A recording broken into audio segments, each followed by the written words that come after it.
மதிப்பிற்குரிய துணை முதல்வர் உதயநிதி ஸ்டாலின் அவர்கள் மதுரைக்கு பிரச்சாரம் பண்ணாரு. மதுரையில் இருக்கிற எல்லா தொகுதியும் பிரச்சாரம் பண்ணாரு. மதுரை மத்திய தொகுதியில மட்டும் பிரச்சாரம் பண்ணவே வரல. இதுதான் இந்த தொகுதி எம்எல்ஏவின் செல்வாக்கு. அவர்கள் வருங்கால தலைவரே இவருக்காக பிரச்சாரம் பண்ண தயார் இல்லைன்னா. பிரச்சாரத்தில் பேசிய அதிமுக கூட்டணி வேட்பாளர் சுந்தர் சி, துணை முதல்வர் உதயநிதி மதுரை மத்தியில் அமைச்சர் பிடிஆருக்கு ஆதரவாக ஏன் பிரச்சாரம் செய்யவில்லை என கேள்வி எழுப்பியுள்ளார். உங்களுக்கெல்லாம் ஒரு தகவல், தெரிந்த தகவல் நண்பர்களே, நேற்று மதிப்பிற்குரிய துணை முதல்வர் உதயநிதி ஸ்டாலின் அவர்கள் மதுரைக்கு பிரச்சாரம் பண்ணாரு. மதுரையில் இருக்கிற எல்லா தொகுதியும் பிரச்சாரம் பண்ணாரு. மதுரை மத்திய தொகுதியில மட்டும் பிரச்சாரம் பண்ணவே வரல. இதுதான் இந்த தொகுதி எம்எல்ஏவின் செல்வாக்கு.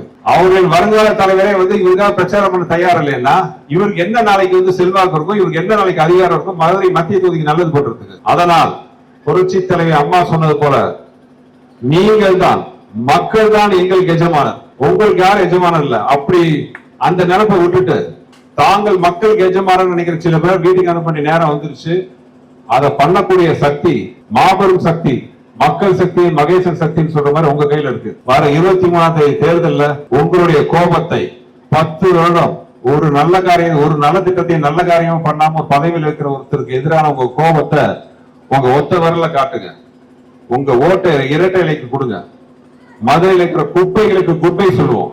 ஊழலுக்கு, எதேச்சகாரத்துக்கு, லஞ்சத்துக்கு எல்லாத்துக்கும் குப்பை சொல்லுவோம். செய்திகளை உள்ளது உள்ளபடி தெரிந்து கொள்ள ரெஃப்ளெக்ட் நியூஸை சப்ஸ்கிரைப் பண்ணுங்க.